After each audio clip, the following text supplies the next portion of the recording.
Hello friend, कैसे हो आप सभी लोग। आई होप आप लोग एकदम बढ़िया स्वस्थ होंगे। प्यारे बच्चों, आज के इस वीडियो में आप सभी लोग को कक्षा 10वीं सामाजिक विज्ञान अर्धवार्षिक परीक्षा का पेपर बताने वाला हूं, जो कि हर स्कूल में यही पेपर वायरल हो रहा है। हर स्कूल में यही पेपर बार बार पूछा जा रहा है और आपके पेपर में भी यही आ सकता है। और ये जान लीजिएगा ना, 100% गारंटी कि इसमें से 75 से 80% तो क्वेश्चन जरूर फंसेंगे। समझ में आ गया। ये इंपॉर्टेंट क्वेश्चन है और ये आपके बोर्ड एग्जाम की दृष्टि से भी काफ़ी ज़्यादा इंपॉर्टेंट है। ये क्वेश्चन बोर्ड में भी पूछे जा सकते हैं, क्योंकि वायरल प्रश्न है। वायरल क्वेश्चन को ढूंढ ढूंढ के पुटअप किया गया है। तो आप लोगों के लिए एक वीडियो काफ़ी ज़्यादा शानदार इंपॉर्टेंट होने वाला है। वीडियो को लाइक कर दिएगा, चैनल पर पहले चैनल को सब्सक्राइब कर देना। आइए वीडियो को स्टार्ट करते हैं। सबसे पहले आप यहाँ पर रूल नंबर लिख देंगे।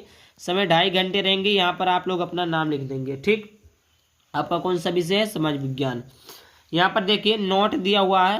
पहला है, यह प्रश्न पत्र 2 खंडों का एवं खा में विभाजित है। दूसरा है, खंड का में 20 अंक के बहुविकल्पीय प्रश्न है।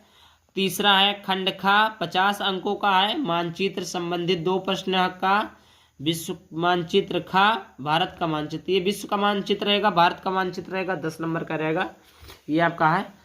चौथा पॉइंट है कि मानचित्र का उत्तर पुस्तिका में संलग्न करना है। मतलब वही, मतलब जैसे आपने मानचित्र में भर लिया, मानचित्र में भरने के बाद में आप उसी में कॉपी में बांध देंगे। कॉपी में क्या कर देंगे? बांध देंगे।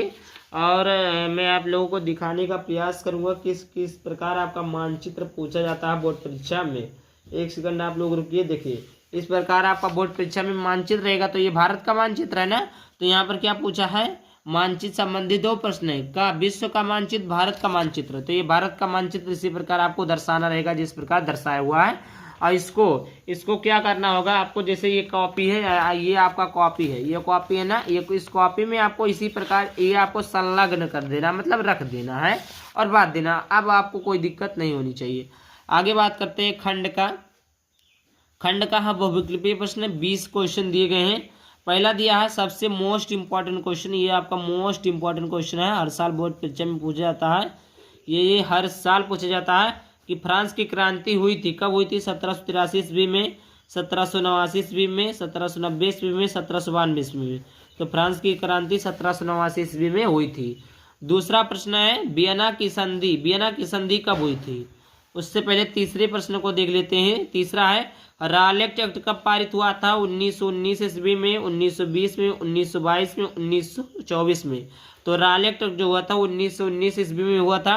और वियना की संधि 1850 में, 1810 में, 1851 में, 1830 में। तो इसका आंसर आप लोग कमेंट बॉक्स में जरूर बताइएगा। इसका आंसर आप लोगों को कमेंट में बताना है। अगला क्वेश्चन है, चौथा है, आनंद मठ उपन्यास के लेखक हैं। तो पहला है बंकिम चंद्र चट्टोपाध्याय और रविन्द्रनाथ टैगोर, शरद चंद्र वर्मा, सुभाष चंद्र बोस। तो देखिए, ये भी आपका गलत है, ये भी आपका गलत है, ये आपका सही है। आनंद मठ उपन्यास के लेखक बंकिम चंद्र चट्टोपाध्याय है। 5वें नंबर का प्रश्न देखते हैं, चटनी म्यूजिक के प्रणेता थे हैं नहीं? तो पहला है अल्फ्रेड, दूसरा सुंदर पोपो, तीसरा है एंड्रयू कानगोई।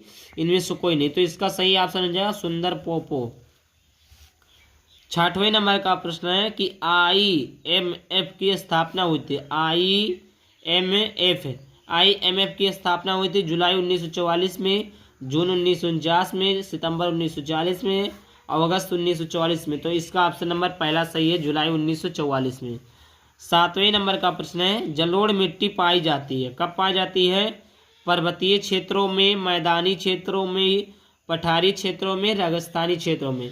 तो मैदानी क्षेत्रों में तो नहीं, रेगिस्तानी में भी नहीं, पठारी में भी नहीं, पर्वतीय क्षेत्रों में वैसे पाई जाती है। लेकिन इसका आंसर आप लोग कमेंट बॉक्स में बताइएगा मुझे। 8वें नंबर का प्रश्न है कि सुंदरवन राष्ट्रीय पार्क किस राज्य में स्थित है? पश्चिम बंगाल, उड़ीसा, असम, मध्य प्रदेश में। किस राज्य में स्थित है प्यारे बच्चों?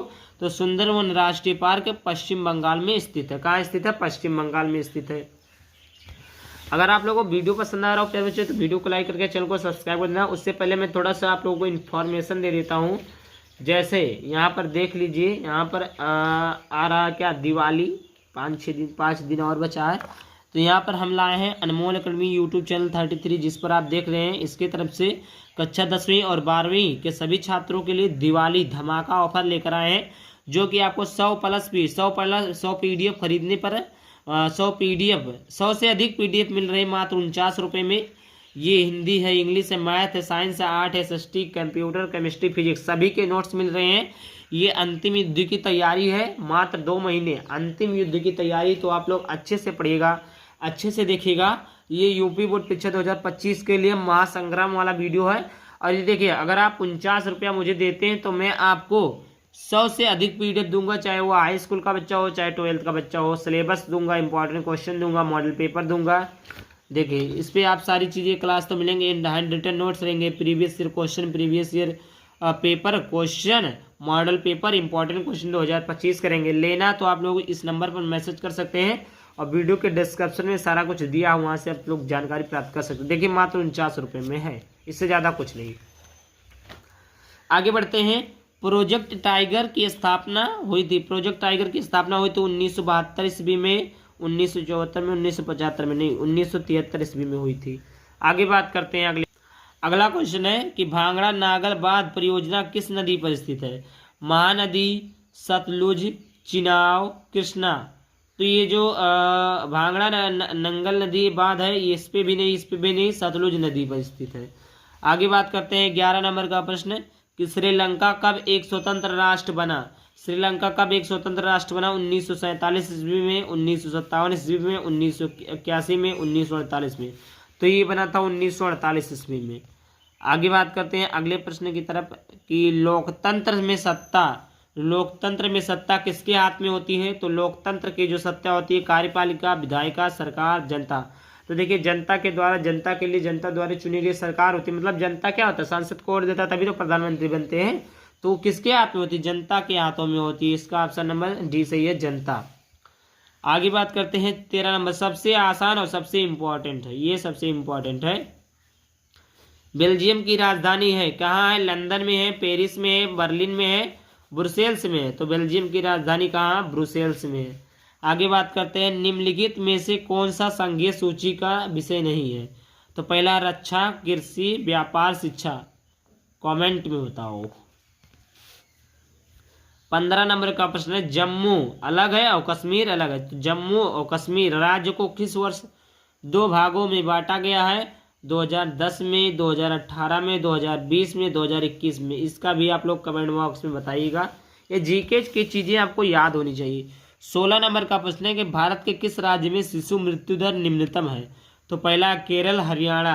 तो देखिए, जो शिशु मृत्यु दर होता है, मतलब बच्चे कहाँ पर सबसे कम मरते हैं, छोटे बच्चे? तो केरल है। केरल में जो शिशु मृत्यु दर सबसे निम्नतम, सबसे कम है। ये आपका बिहार था, नहीं पंजाब नहीं। 17 नंबर का प्रश्न है किस संगठन ने मानव विकास रिपोर्ट तैयार की है? तो विश्व बैंक, अंतर्राष्ट्रीय मुद्रा कोष, संयुक्त राष्ट्र संघ, UNDP। तो संयुक्त राष्ट्र संघ। 18 नंबर का प्रश्न है कि मनरेगा एक्ट कानून लागू किया गया कब? 2008 में, 2010 में, 2005 में, 2000 में। तो 2005 में। 19 नंबर का प्रश्न है कि GDP क्या है? तो GDP है सकल दैनिक उत्पाद, सकल उत्पाद, विशाल घरेलू उत्पाद नहीं, सकल घरेलू उत्पाद है। इतना क्लियर हो गया। वह क्षेत्र जिस पर सरकार का स्वामित्व है, जिस पर सरकार का स्वामित्व है। तो देखिए, वैसे सेवाएं भी हैं, उद्योग भी है, कृषि भी है, ये सभी है, सब है। तो इसका ऑप्शन नंबर डी सही हो जाएगा। देखिए, 20 MCQ खत्म हो गए जो आपके OMR सीट में बदला है। अब इतना ख़त्म किए हो तो सबसे पहले आप लोग लाइक करिए, सब्सक्राइब करिए और कमेंट करिए और क्या करिए? शेयर करिए। इतना करिए, फिर करिए, सबसे पहले करिए, तभी मैं आगे बढ़ूंगा। आपने किया? बिल्कुल किया। आइए आगे बढ़ते हैं। अब देखते हैं अति लघु उत्तरीय प्रश्न, जो कि आपके रहते हैं 4 नंबर वाले, शायद 4 नंबर के प्रश्न रहते हैं, 4 नंबर वाले। 21 नंबर का प्रश्न है 1789 ईस्वी की फ्रांसीसी क्रांति के 2 परिणाम बताइए। 22 नंबर का प्रश्न है सबनीय अवज्ञा आंदोलन कब चलाया गया? 23 नंबर का प्रश्न संसाधन का क्या अर्थ है? 24 नंबर का प्रश्न है सत्ता की साझेदारी से क्या तात्पर्य है? ये आपका 2 नंबर वाले हैं। अब अगला है आपका संगठित व असंगठित क्षेत्र का अर्थ लिखिए। इतना आपका है। अब देखते हैं, ये आपका था अति लघुत्तरीय। अब देखते हैं लघुत्तरीय प्रश्न। देखिए लघु उत्तरीय प्रश्न को देखिए, ये आपके कितने नंबर के, 4 नंबर के हैं, 4 क्वेश्चन है, 3 नंबर के। स्वामित्व नहीं, हाँ हाँ सही, सॉरी, 4 नंबर के 3 प्रश्न है। स्वामित्व के आधार पर संसाधनों का वर्गीकरण कीजिए अथवा करके असहयोग आंदोलन पर निबंध लिखिए, 4 नंबर का। जर्मनी का एकीकरण कब और कैसे हुआ अथवा पृथ्वी शिखर सम्मेलन 1992 पर संक्षिप्त टिप्पणी लिखिए, 4 नंबर का है। 28वां है भारतीय संघात्मक शासन की विशेषताएं लिखिए अथवा आर्थिक विकास की विशेषताएं पर प्रकाश डालिए, 4 नंबर का है। अभी देखिए आपका 6 नंबर का प्रश्न है, दीर्घ उत्तरीय प्रश्न। निम्नलिखित पर टिप्पणी लिखिए, जलियांवाला बाग हत्याकांड, भारत छोड़ो आंदोलन, 6 नंबर का प्रश्न ये आपका है। 30वां नंबर का प्रश्न है वनों से प्रत्यक्ष व अप्रत्यक्ष लाभों का वर्णन कीजिए, प्रत्यक्ष जो दिखता अप्रत्यक्ष जो दिखता नहीं, अथवा काली मिट्टी का निर्माण कैसे होता है, इसका आर्थिक महत्व बताइए। 31 नंबर का प्रश्न है प्राथमिक द्वितीयक तथा तृतीयक क्षेत्र को अंतरों को स्पष्ट कीजिए अथवा प्रथम विश्व युद्ध कब व किनके बीच हुआ तथा इनके परिणामों की व्याख्या कीजिए। ये था आपका पेपर। देखिए एक क्वेश्चन इसमें और है, एक क्वेश्चन क्या है इसमें, देखिए एक क्वेश्चन ये है मानचित्रकार है, मानचित्रकार है, तो इसका मैं देखिए क्वेश्चन को देख लीजिए, क्वेश्चन देखने में कोई बुराई नहीं है, ये लीजिए आप लोग क्वेश्चन को देख लीजिए, बट इसका मैं अलग वीडियो लाऊंगा, इसमें आप लोगों को समझ में नहीं आएगा, तो इसका मैं अलग वीडियो लाऊंगा। तो आई होप वीडियो पसंद है, वीडियो को लाइक कर देना, चलो फिर चैनल को सब्सक्राइब कर देना। चलिए मिलते हैं नेक्स्ट वीडियो के साथ, तब तक के लिए बाय बाय, थैंक यू, जय हिंद, जय भारत, वंदे मातरम।